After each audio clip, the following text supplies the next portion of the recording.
"Why did you come by taxi?" Grandpa asked.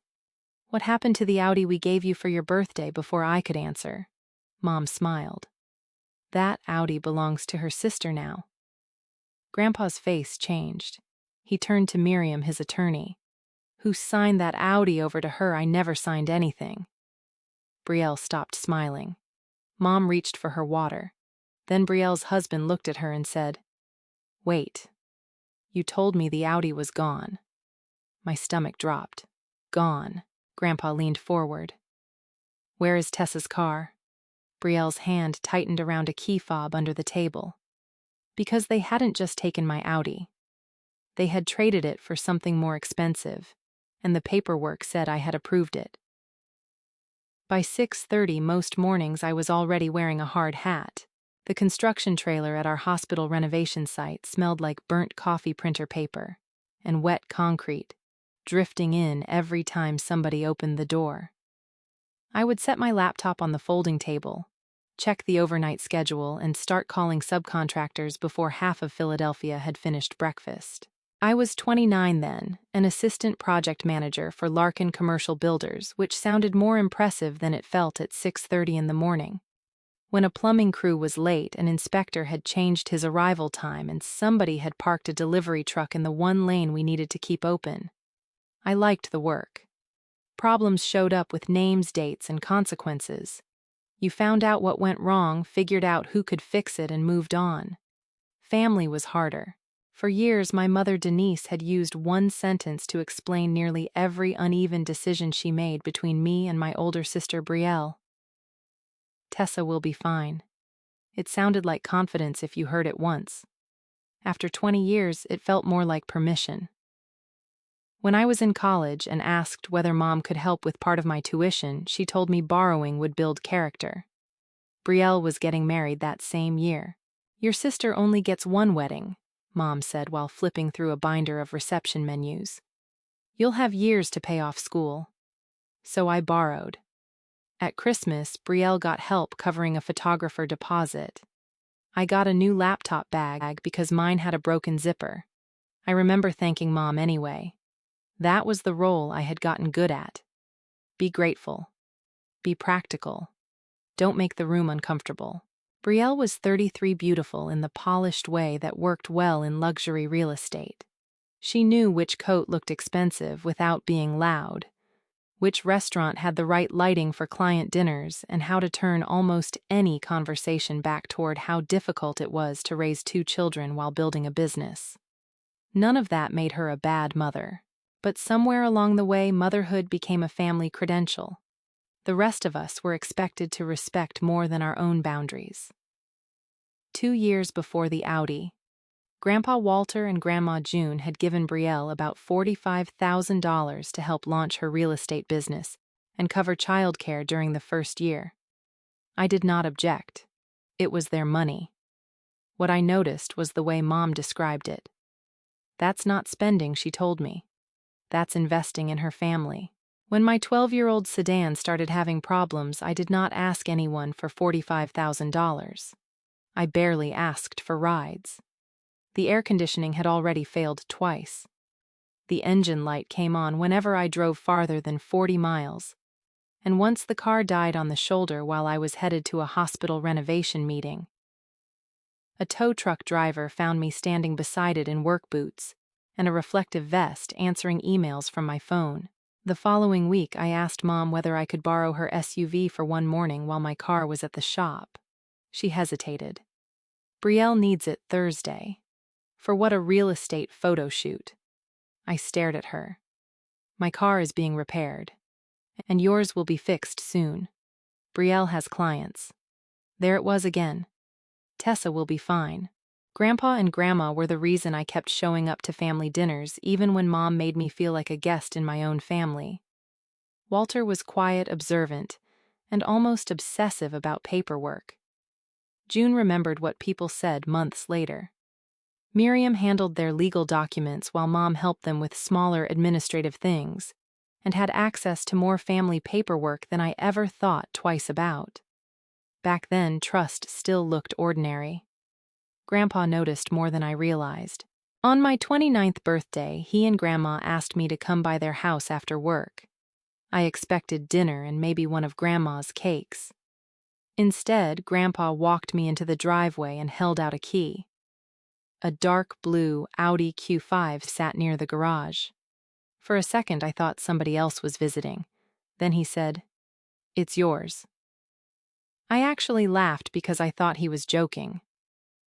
Grandma hugged me before I could say anything. It was certified pre-owned, not brand new, and that made it even more perfect for me. Safe, reliable, big enough for my laptop site drawings, hard hat boots, and the stack of paperwork that seemed to reproduce in my trunk. Grandpa had paid it off completely. No loan, no shared ownership. Miriam Sloan, his attorney, handled the paperwork and made sure the title went into my name alone. Grandpa was particular about that. "You've spent years making sure everyone else gets where they need to go," he told me. "It's time you had something that gets you there safely." I had to look away for a second. It was not the price of the car that got me. It was the fact that somebody had looked at my life and chosen something for me without first asking whether Brielle needed it more. Mom's reaction should have warned me. She smiled when Grandpa handed me the keys, but later, while we were carrying plates into Grandma's kitchen, she said, "That's a lot of car for one person." I thought she was teasing. "It's an SUV, Mom. I'm not driving a limousine." You know what I mean. Brielle has 2 kids. I stopped stacking plates. She already got $45,000. That was for her business and childcare. And this is for me getting to work. Mom gave me the look she used when she thought I was being technically correct and morally disappointing. "Everything doesn't have to be equal down to the dollar, Tessa." Grandma heard enough of the conversation to step in. "No," she said. "But it should not always lean in the same direction." Mom dropped it after that, at least in front of Grandma. Miriam had also sent Grandpa a copy of the completed sale paperwork. I learned later that he had emailed her with one specific instruction title, "The Audi solely to Tessa." Once delivered, neither Denise nor anyone else in the family should have control over it. Mom had been copied on that email. At the time, that detail meant almost nothing to me. A title was a title. A gift was a gift. I did not know I would eventually need proof that obvious. For the next 2 months, the Q5 simply became part of my routine. Coffee in the cup holder, hard hat in the back, blueprint rolls behind the passenger seat. For once, I stopped checking the dashboard every 10 minutes for a warning light. Then Larkin sent me to Denver for 5 weeks to help stabilize a hospital project that had fallen behind schedule. Before I left, I gave Mom a spare key to my apartment. She had done little things for me before when I traveled, picked up mail, watered plants, moved packages inside. It felt normal. That was the part I would think about later. Not that she had access, that I had trusted her with it. 3 weeks into Denver, I was standing in a temporary site office reviewing a change order when my phone buzzed. "Mom." Audi called about a software update, she wrote. "I can drop it off while you're away." I barely looked at the message. "Okay, just for the service appointment. Spare key is in my desk drawer." She sent back a thumbs up. Then my superintendent asked me a question and I went back to work. That was all the permission I gave her. When I finally flew home, I was exhausted enough that I did not think about the Audi until my rideshare turned into my apartment complex. I looked automatically toward my parking space. Empty. My suitcase wheels rattled over the sidewalk as I called Mom. "Hey, where's my car?" There was a pause just long enough for me to notice it. "Oh," she said. "The dealer's still waiting on a part." I stopped walking. A part. You said it was a software update. They found something else while it was there. What I don't remember. Tessa, you just got home. Don't start stressing yourself out. I looked at the empty space again. Maybe she was right. Maybe I was tired. Maybe it really was sitting behind a service bay somewhere. So I carried my suitcase upstairs. What I did not know was that by then the Audi had already stopped being mine on paper. The next morning I called Mom before I left for work. Did the dealer give you an estimate for what the part? There was a pause. Oh, right. They're still diagnosing it. I stood in my kitchen with one shoe on staring at the phone. Yesterday they were waiting on a part. That's what I meant. No, it isn't. Tessa, I'm trying to help you. That sentence worked on me longer than it should have. I apologized. By 7:15, I was in the back seat of another rideshare headed toward a medical office project in King of Prussia, my hard hat wedged between my knees and my laptop bag digging into my shoulder. The driver glanced at the gear. Construction commercial. Car in the shop, apparently. I said it lightly. I was still saying things lightly then. At the sight, one of our superintendents watched me climb out of the car. What happened to the Audi software issue? That was the story I had been given, so that was the story I repeated. By lunchtime, Mom's explanation had changed again. This time, it was registration. There's some problem in the system, she said. What system, I don't know. The dealer's handling it. Why would a software update create a registration problem, Tessa? I'm not a mechanic. Neither am I, but those are two different things. She sighed. Not an angry sigh. A wounded one. The kind designed to make me feel like questioning her was a character flaw. I offered to take care of this because you were away working. I'm sorry I tried to do something nice. There it was. The trap I knew better than almost any other. If Mom crossed a line and I noticed the conversation became about how badly I had received her help, I'm not attacking you, I said. I just want to know where my car is. At the dealer. Which dealer? Another pause. Why are you interrogating me? That was the first moment the uneasiness in my chest stopped feeling irrational. I had never told her not to tell me which dealer. I had never asked her to hide anything. Yet somehow a basic question sounded threatening to her. That afternoon, I checked my email for a service receipt. Nothing. No appointment confirmation. No estimate. No automatic message saying the vehicle had been checked in. I searched the Audi app too. It had stopped giving me useful location information. I told myself that could happen during service. I told myself a lot of things that week. The next day, I had meetings at 2 job sites on opposite sides of the city. Normally, the Q5 made that inconvenient but manageable. Without it, I spent nearly $90 on rideshares before dinner. At one point, I stood outside a half-finished medical building under a gray Pennsylvania sky while light rain spotted the screen of my phone. My driver canceled. The next one was 14 minutes away. I had a hard hat hanging from one hand, rolled drawings under my arm, and a subcontractor calling to ask where I was. That was when the inconvenience stopped feeling temporary. Mom had said she would reimburse me. She never asked how much I had spent. She never sent anything. That evening, I called her again. I need the dealer's number. Tessa. I need the dealer's number. They're handling it. Then I'll talk to them. You just got back. Can you not turn this into a crisis? I'm spending hundreds of dollars getting to work. You can afford a few rideshares. The words landed harder than I expected. Not because they were cruel, because they were familiar. You can handle it. You'll be fine. You don't need as much. I sat down at my kitchen table. Why does whether I can afford it matter? It doesn't. You just made it matter.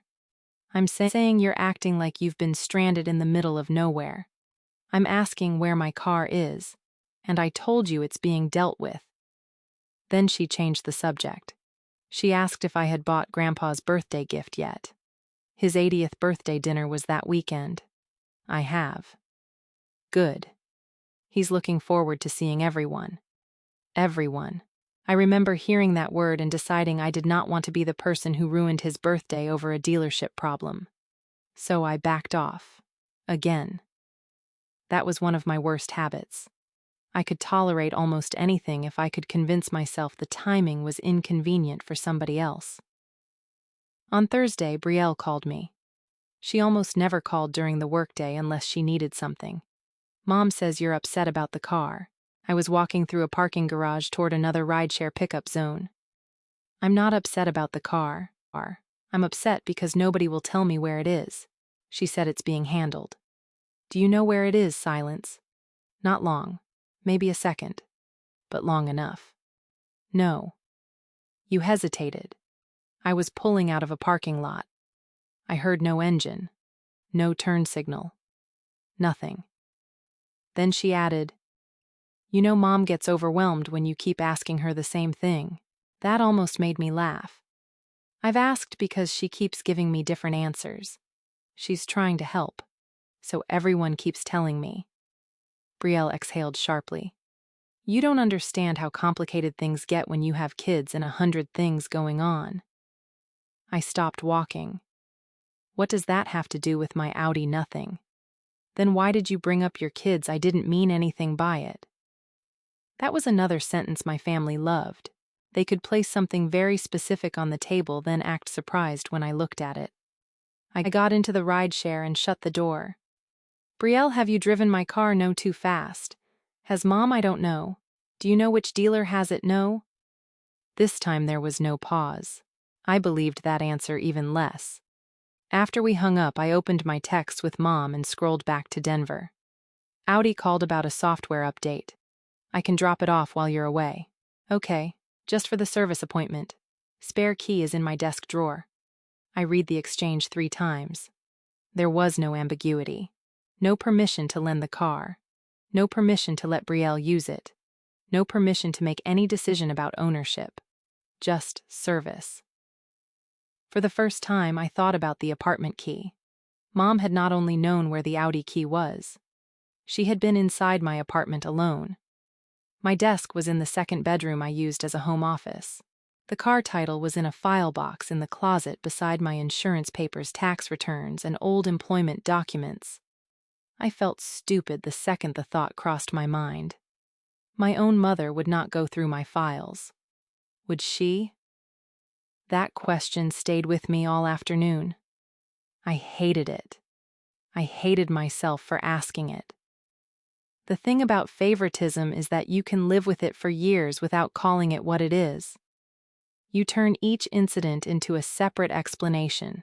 Brielle needed more help with the wedding because she was getting married. Brielle needed Mom's SUV because she had clients. Brielle needed $45,000 because she was starting a business and raising children. I needed less because I had a paycheck, because I was single, because I was organized, because I would recover. There had always been a reason.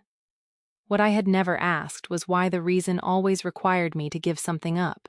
That night I drove nowhere because I had nothing to drive. I ate takeout at my kitchen counter and opened my banking app. Rideshares since I had returned more than $300. It had been less than a week. Mom had reimbursed none of it. I started adding the receipts into a folder on my laptop. Not because I was planning revenge.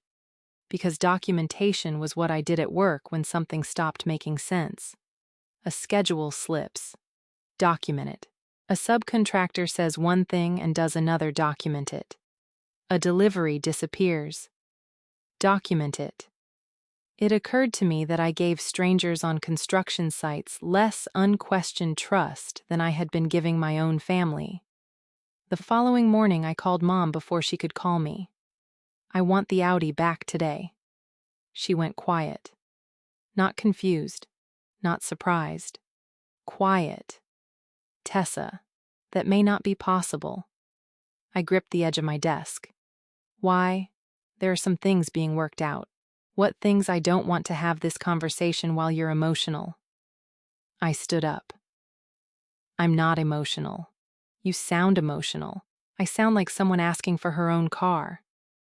She lowered her voice. Brielle has had a difficult month. There it was. Not the whole truth, but enough of it to change the shape of everything. I stopped moving. What does Brielle have to do with my car? Mom immediately tried to pull the sentence back. I'm talking about the family generally. No. You said Brielle. Tessa is Brielle. Driving my Audi. You are making this bigger than it needs to be. That answer told me more than yes would have. I pressed my fingertips against the desk until they hurt. Mom, bring me my keys. You don't need to talk to me like I stole something. I said nothing. The fact that she chose that word before I did made my stomach tighten. Then she said the sentence I had heard in different forms my entire life. You have more flexibility than your sister does. What does that mean? She has school drop-offs, client appointments, the kids' activities. You go to work and come home. I actually looked around my office as if somebody else might have heard her. I spent half my life moving between job sites. But that was not even the point. So because I don't have children, my transportation matters less. I didn't say that. You didn't have to. Tessa, stopped making everything about being single. I almost laughed. She had just made it about exactly that. I hung up before I said something I could not take back. For several minutes, I stood beside my desk with my phone in my hand. Then a memory came back to me. I was 21, sitting at Mom's kitchen table with tuition paperwork in front of me. Brielle's wedding binder was open on the other side. Mom had tapped my loan form and said, "You'll be fine." At the time, I had thought she meant I was capable. Standing there 8 years later, I finally understood the other half of that sentence. Tessa will be fine, so Tessa can lose. That afternoon, Grandma called to remind me about Grandpa's dinner. "You are coming, aren't you?" Her voice softened on the last part, like she thought work might keep me away. "Of course. He'll be disappointed if you don't." I wouldn't miss it. I almost told her about the Audi. The words reached the back of my throat. Then I pictured Grandpa turning 80 at a table full of people while everyone argued over my car. Not tonight, I thought. I could get through one dinner. Afterward, I would ask Mom for the dealer name one last time. If she refused, I would stop asking family questions and start asking formal ones. That was the change. Not anger. Procedure. I did not need Mom to admit she was wrong before I verified what she had done. Saturday evening, I changed clothes after work, wrapped Grandpa's gift, and opened the rideshare app. The fare made me wince. I booked it anyway. During the drive, I watched familiar streets slide past the window and thought about the Audi key that should have been in my pocket. I still did not know where the car was. I did not know whether Brielle had driven it. I did not know why Mom was suddenly talking about my sister's children every time I asked about my property. But I knew one thing. There would be no fourth explanation. The taxi pulled up outside the restaurant. Through the front windows, I could see Grandpa already standing to greet people. I paid the driver, picked up the gift, and stepped onto the sidewalk. Behind me, the taxi pulled away. Grandpa saw it. And before I could even reach the table, he asked the one question Mom had been working all week to keep me from answering. Grandpa's question hit me before I had even set his gift down. "Why did you come by taxi? What happened to the Audi we gave you for your birthday?" I looked at Mom. For 1 second, I thought she might finally tell me the truth. Instead, she smiled. "That Audi belongs to her sister now." Everything I had spent the past week explaining away collapsed into one sentence. The changing stories. The missing service receipt. Brielle's hesitation. Mom asking where I kept the spare key. Her sudden insistence that having children made Brielle's transportation more important than mine. I looked at my sister. Brielle did not look surprised. That hurt more than I expected. Grandpa's expression changed. He turned toward Miriam. "Who signed that Audi over to her? I never signed anything I said." Mom reached for her water. Brielle stared at the table. I should have been furious. Instead, I felt cold. Not dramatic. Not shattered. Just cold in that strange way your body gets when your mind is trying to catch up to something it does not want to understand. Mom had not borrowed my car. She had not let Brielle use it for a few days. She had just told my grandfather in front of everyone that something legally mine now belonged to somebody else. And she had said it like she was explaining where she moved a chair. Grandma said my name softly. Tessa, I need a minute. I walked out of the private dining room before anyone could stop me. The hallway outside was quiet except for the hum of an ice machine near the service door and muffled conversation from the restaurant. I made it to the restroom, locked myself inside a stall, and sat down with both hands pressed against my knees. That was when they started shaking. I had spent years telling myself my family's favoritism was annoying, not dangerous. Unequal, not malicious. Mom gave Brielle more because Brielle asked for more. Mom expected more from me because I was dependable. Mom worried about Brielle because Brielle had kids. There was always a softer explanation available if I wanted one badly enough. But there was no soft explanation for changing ownership of someone else's property. I thought about my 29th birthday. Grandpa standing in the driveway, the dark blue Q5 beside him, the key in his hand. It's yours. I had not realized until that moment how much those two words had meant to me. Not because I needed an Audi to feel important, because for once there had been no condition attached. No discussion of whether Brielle needed something first. No reminder that I was single. No expectation that I would share because I had fewer mouths to feed. It was mine. And somehow even that had become negotiable. I covered my face with both hands. I did not cry much, just enough that I had to wait before looking in the mirror. What I was grieving was not a vehicle. It was the last part of me that still believed Mom understood where I ended and Brielle began. A knock came at the restroom door. Tessa, Grandma. I'm okay. No, you're not. I almost laughed. June had never had much patience for polite lies. I opened the door. She took one look at my face and did not hug me immediately. I appreciated that. Instead, she asked, "Did you ever sign anything?" No. Did you tell your mother Brielle could have the car? No. What did you tell her that she could take it for a software update while I was in Denver? Grandma's mouth tightened. That's all? That's all? Saying it out loud helped. For the past week, Mom had kept everything vague. Software, parts, registration, family needs. Now Grandma had reduced the situation to two clean questions. Did I transfer ownership? No. Did I give permission? No. Everything else was noise. Grandma leaned against the counter. Your grandfather is angry. I didn't want this happening tonight. I know. It's his birthday. I know that too. I could have waited until tomorrow. She looked at me. For what I did not answer. For Mom to tell me the truth voluntarily, I suppose. For Brielle to suddenly feel guilty. For the Audi to reappear and make all of this smaller. Grandma understood anyway. Tessa keeping Walter comfortable for another 12 hours would not change whatever they did. I looked down at my hands. I don't even know what they did yet. Then find out. That sentence settled something in me. Not fight. Not punish. Find out. At work, I would never approve a change order because somebody said, "Trust me." I would ask for the contract, the schedule, the receipts, the authorization. Yet with my family, I had spent a week accepting explanations that contradicted each other because asking harder questions felt disloyal. I was done doing that. There were 3 choices in front of me. I could let Grandpa buy me another car. I knew he would offer the second he thought I had been cheated. That would be easy. It would also allow Mom to call this a misunderstanding forever.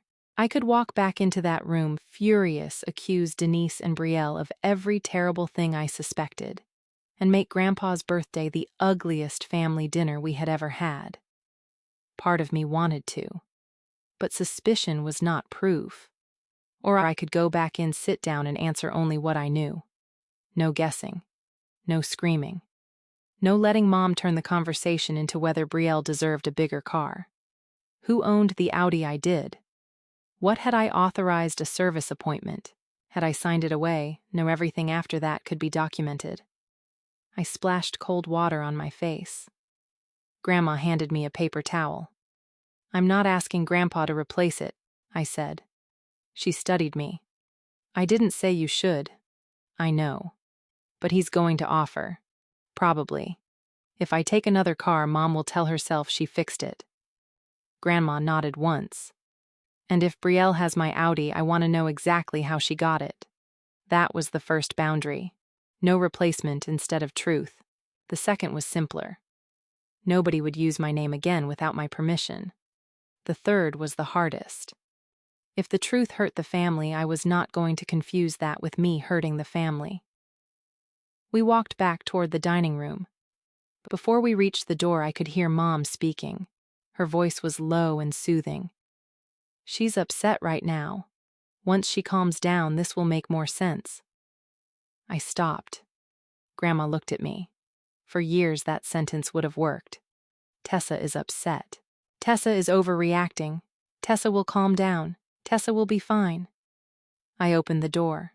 Mom looked up as if she still believed the biggest problem in the room was my reaction. Brielle sat beside her with one hand under the table. Fingers closed around a key fob I did not recognize. Miriam had pulled her folder closer. Grandpa had not touched his dinner. I took my seat. I'm calm, I said. Now show me what I supposedly signed. Mom's eyes moved to Miriam's folder. For the first time all night, she looked nervous. Miriam opened it slowly. Before we look at anything, she said, I want one question answered clearly.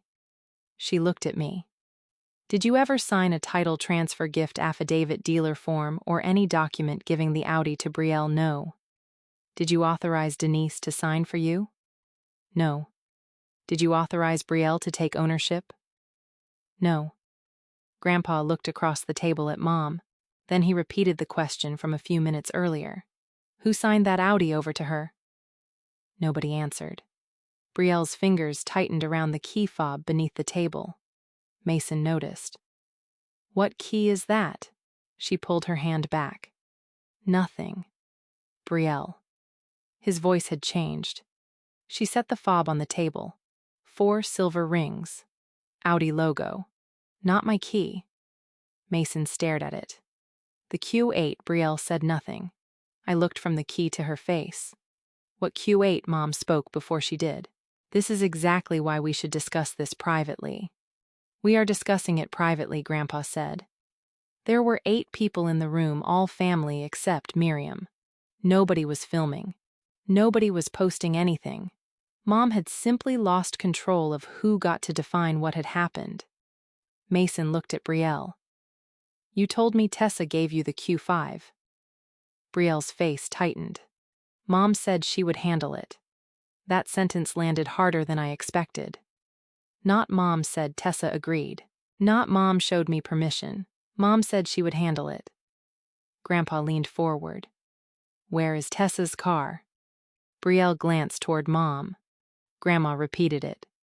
Where is the Q5? Brielle finally looked at me. I traded it. For a second, I genuinely did not understand the words. You traded what? The Q5? You traded my car. I needed something bigger. Mason stared at her. You used it for the Q8. She nodded once. I looked down at the unfamiliar key fob. A week of taxis. A week of software delays. Parts registration problems and lectures about my attitude. Meanwhile, Brielle had been driving a newer Audi, bought partly with the value of mine. Mom reached for the same argument she always used. She has 2 children, Tessa. Grandpa's palm hit the table once. Not hard, just enough to stop her. Children do not answer the ownership question. Miriam turned to Brielle. How much was the trade allowance? Brielle hesitated. Around 41,000. Mason's head snapped toward her. You said the down payment came from the sale of an old investment. It did. No. You said an investment. The car had value. I almost laughed. Not because anything was funny, because my sister had just described my property as if it were a line item in her portfolio. Miriam asked the restaurant manager to leave the private room untouched. while we moved upstairs to the conference office she sometimes used for client meetings in the same building. Grandpa's unopened birthday gift was still beside my chair. So was the cake. That image stayed with me. We were not following Mom into another corner where she could smooth things over. We were moving toward documents. Upstairs, Miriam had me write down everything I remembered before she showed me anything else. The Denver dates Mom's software update text, where the spare Audi key had been when I returned, and each explanation she had given me. "Give me your memory before other records fill in the blanks," she said. So I did. Software update. Waiting on a part. Registration problem. Brielle has had a difficult month. Then Miriam opened the original purchase file.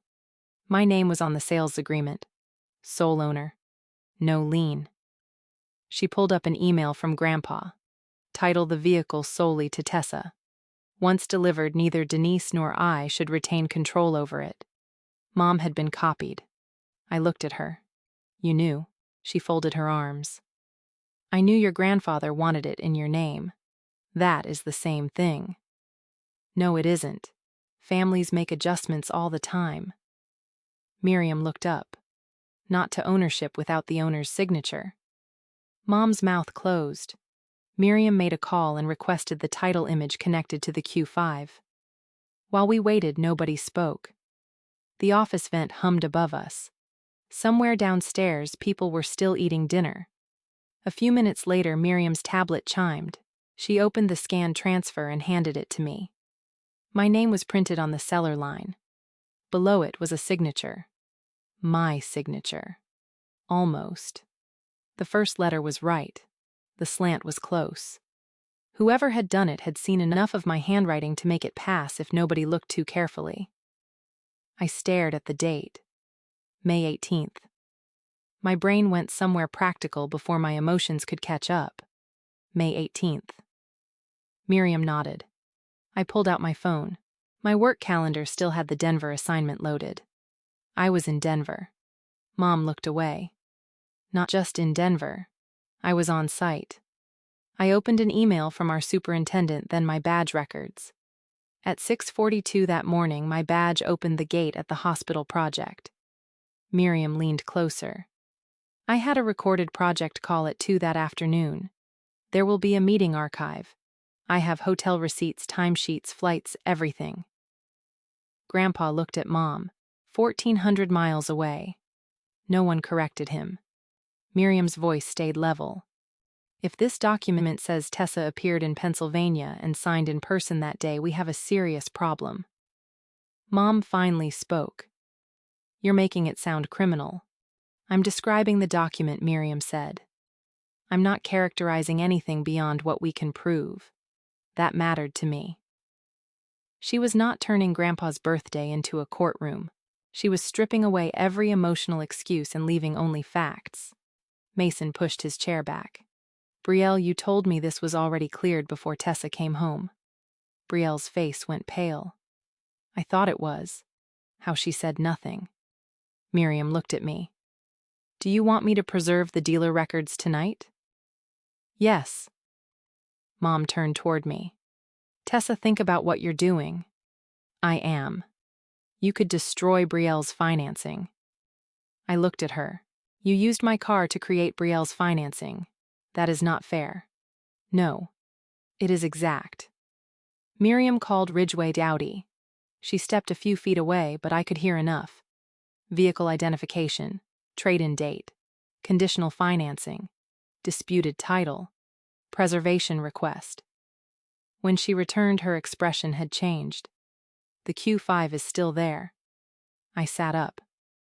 What, it has not gone to auction. It is still on the dealer's property. For the first time that night, something loosened in my chest. Not relief. Not yet. But possibility. They valued it at $40,900, Miriam continued.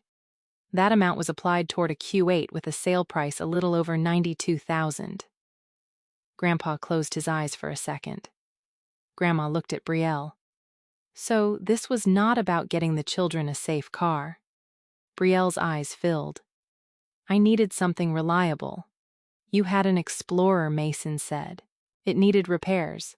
Repairs do not cost $92,000. Mom jumped in. She needed room for that kids and clients. I looked at her. You didn't give Brielle transportation. You converted my car into her down payment. Mom's face hardened. You can always buy another car. There it was. The entire family system in 7 words. You can replace it. You can recover. You will be fine. Then she could have bought her own, I said. Grandma's voice was quieter than Mom's. Brielle already received help from us. Mom looked at her. That money was for the business. About $45,000, Grandma said. We considered the Audi comparable support for Tessa. That is not comparable, Mom snapped. Brielle was building something for her children. I felt the old argument coming before she finished. And I was what I asked. Mom rubbed her forehead. You know that's not what I mean. No. Say what you mean. Her eyes met mine. You have a stable job. You don't have dependents. If something goes wrong, you land on your feet. Brielle doesn't have that kind of margin. For the first time, I understood how she had justified every step. In her mind, my competence had become excess capacity. Anything I could survive losing was available to someone she thought needed it more. Grandpa asked her one question. Did you believe that gave you the right to sign for her? Mom looked down. I believed family should help family. Then you ask family, I said. You don't manufacture the answer. No one raised their voice after that. There was nowhere useful for the argument to go. Ridgway sent over the trade-in statement. Brielle had signed beneath language saying the prior owner transferred the Q5 voluntarily, and that there was no known ownership dispute. Mason read it twice. You signed this. Brielle looked toward Mom. Mom said Tessa would accept it once it was done. Not permission. Prediction. Then my insurance company returned Miriam's call. The representative confirmed that coverage on the Q5 had been canceled after someone reported I had gifted the vehicle to a family member. The request included my correct driver's license number, policy details, and mailing address. My stomach tightened. Those were not things Brielle could guess. They were in the file box inside my apartment. The apartment Mom had entered with permission to water plants collect mail and retrieve one car key. I looked at her. What else did you take from my apartment? Mom flushed. I didn't take anything. My insurance information walked out by itself. I had what was needed to handle the car. For a software update, she looked away. That was the first time she had no softer explanation ready. Brielle started crying. Not dramatically. She covered her mouth and stared at the table. For 1 weak second, guilt hit me. Then Mason pulled out his phone. I need to ask you something. He looked at Brielle. Did you tell me Tessa agreed because you believed that, or because you needed me to believe it? Brielle stared at him. He unlocked his phone. I saw your messages with your mom when I was looking for the dealer confirmation. Mom stood. Mason, this is between sisters. No, he said. You made me part of it when you let me think the trade-in was clean. He handed the phone to Miriam. She read silently, then gave it to me. One message from Brielle said, once the Q5 is traded, Tessa can't make us give it back. Mom had replied, she'll be angry, but Grandpa won't let her hurt the kids over a car. I read it twice. That was the moment the last piece of denial left me. They had known. They did not think I consented. They thought consent would stop mattering once the car was gone. Mom had spent my entire life assuming my anger had an expiration date. This time she had built a financial transaction around that assumption. Miriam took the phone back. I'm preserving these. Brielle wiped her face. You're punishing my children. Grandma answered before I could. No. Your children did not sign anything. Grandpa looked at me. What do you want to do? It was the first time anybody had asked me that all night without telling me what I should want. I could have said everything. Call Brielle's brokerage. Tell every relative. Post the messages. Make sure nobody in our family ever looked at Mom the same way again. For about 5 seconds, I wanted all of it.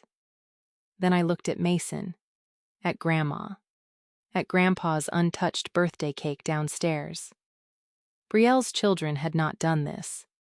I did not need innocent people bleeding for me to prove I had been hurt. I want the car preserved, I said. I want the title challenged. I want my insurance corrected. And I want whoever used my name to stop using it. Miriam nodded. I also recommend a title fraud report. I'll file it. Mom stared at me. You're really going to report your own family? I'm going to report what happened to my property. Grandpa pushed his chair back. I'll buy you another Audi tomorrow. I looked at him. No. He seemed surprised. You need a car. I need this not to become a misunderstanding. He said nothing. If I take a new one, they get to tell themselves they moved money around inside the family and Grandpa fixed it. I looked at Mom and Brielle. That is not what happened. Grandpa studied me for a long moment. Then he nodded. I understand. Miriam sent preservation notices to the dealership and began notifying the title office and insurer. She contacted the Q8 lender to flag that the trade-in equity was disputed. Nobody celebrated. Nobody smiled. This was not one of those movie moments where the villain loses everything in 30 seconds. It was calls, records, paperwork, people asking questions Denise and Brielle had never expected anyone to ask. And that was exactly why it worked. Before midnight, Ridgeway Audi confirmed the Q5 had been moved into a secured holding area and would not be sold while the title dispute was reviewed. The Q8 lender was reviewing the financing. The title office wanted the notarization record. And the name attached to that notarization was someone Mom knew. Carla Benton. According to the transfer, Carla had certified that I personally stood in front of her in Pennsylvania on May 18th and signed my Audi away. I looked at the date again. At 6:42 that morning, I had been badging into a hospital construction site in Denver. So now we had a new question. Not whether my family had taken my car. We knew they had. The question was how many people had helped them make my absence look like consent. The Q8 was gone from Brielle's driveway before sunset 2 days later. The lender did not accuse her of stealing anything. They did not need to. They simply told her the financing could not move forward with a disputed $40,900 trade-in as the down payment. She had 48 hours to replace that money. She could not. So the Q8 went back. My Q5 stayed locked inside Ridgeway Audi while Miriam worked through the title correction. That part moved more slowly, and I was grateful for that. Slow meant records. Slow meant signatures. Slow meant nobody could smooth this over with a phone call and a promise that family would work it out. The dealer preserved everything Miriam requested. Security footage, identification records, title copies, the trade-in paperwork Brielle had signed, emails, financing documents. Then Carla Benton's notary journal arrived. According to Carla's own entry, I had appeared in front of her on May 18th, shown identification, and signed the transfer in her presence. The identification number matched my driver's license. The problem was that I had never been there. Carla's office had cameras. The footage from that afternoon showed Mom walking in with a folder. It did not show me. Not once. I watched the clip in Miriam's office with my hands folded in my lap. Mom entered. Carla took the folder. They spoke. Carla opened paperwork. That was it. No Tessa. No in-person identification. No signature. Just 2 women treating my absence like a technical problem. The state began reviewing Carla's conduct. Her notary commission was suspended during the investigation, and Benton Tag and Title temporarily lost permission to process vehicle transfers. I did not ask for either punishment. That mattered to me. I submitted the evidence. Other people decided what the evidence required. 3 weeks after Grandpa's birthday, the title office restored the Q5 to my name. Ridgway required an independent inspection before releasing it. When I finally saw the car again, I stopped a few feet away. It looked almost normal. Same dark blue paint. Same small scratch near the rear hatch I had put there loading a metal toolbox. Same parking permit in the windshield. Then I opened the door. Brielle had added about 1,300 miles. One wheel was scraped. There were sticky fingerprints across the back seat and dried coffee near the center console. None of it was catastrophic. That almost made it worse. It looked like someone had lived casually inside something they knew was not theirs. The technician handed me the inspection sheet. "You want us to detail it before pickup?" "Yes." My voice sounded calmer than I felt. A week later, Mom and Brielle sat across from me in Miriam's conference room. No restaurant, no children, no Grandpa to pressure me into being generous. Just paperwork. The direct costs came to $12,500. My ride shares and rental transportation, legal and title expenses, inspection, detailing, wheel repair, other documented costs tied directly to recovering the vehicle. Brielle stared at the number. "I don't have that." Miriam slid the proposed payment schedule across the table. "You have 18 months. Mom folded her arms. "This is excessive." I looked at her. "It is documented. You got the car back." There it was again. Her favorite way of reducing a betrayal to whatever object could be replaced. "The car came back," I said. "My trust didn't." Mom's jaw tightened. "Tessa, how long are you planning to punish us?" "I'm not punishing you. You've involved lawyers, the lender, the state. You involved them when you used my name."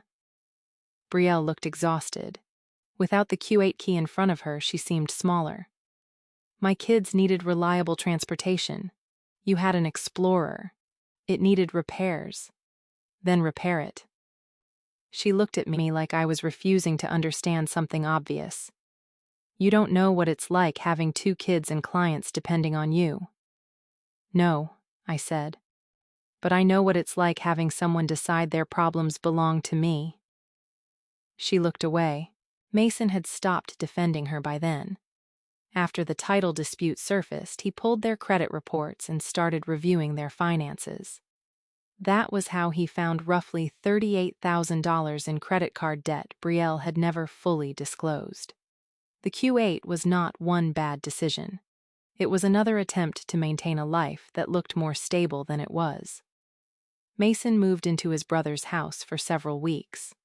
They started counseling. He called me once. "I should have asked you directly." "Yes," I said. He waited, probably expecting me to soften it. I did not. "You should have." That did not make him responsible for what Brielle had done. But explanation was not the same as absolution. Grandpa made changes too. Mom had held limited financial authority for him and Grandma, and had access to their family document safe. He revoked it. Their power of attorney arrangements were changed. The trusts were moved under an independent corporate trustee. Mom called that cruel. Grandpa answered with the same distinction he had made from the beginning. "I trusted you with access. You treated access like ownership." He did not cut off Brielle's children. When someone suggested changing their future support, Grandpa shook his head. "The children didn't sign anything." That sentence stayed with me. Accountability did not need innocent casualties. I changed my apartment locks. Mom no longer collected my mail. My original title insurance records, tax documents, and identification copies went into a safe deposit box. I removed every informal arrangement that depended on someone deciding what I would probably be okay with. Months later, I drove the Q5 to Grandpa and Grandma's house. The repaired wheel looked new. The coffee stain was gone. The car smelled faintly like leather cleaner. Mom was there. She saw the Audi through the front window. "At least everything is back where it belongs," she said. I looked at her. For a second, I could hear the old version of myself preparing to let that sentence pass. Keep dinner peaceful. Don't reopen it. You got the car back. Be fine. Instead, I slipped the keys into my pocket. The car is, I said. The relationships aren't. Brielle crossed her arms. So you're cutting us off over a car? No. I met her eyes, over the forged signature, the lies, and the belief that my life mattered less because I was single. Mom's face tightened. What more do you want from us? Nothing. That surprised her more than anger would have. I picked up my coat. That's the boundary. Grandpa looked at me. You sure I touched the keys in my pocket?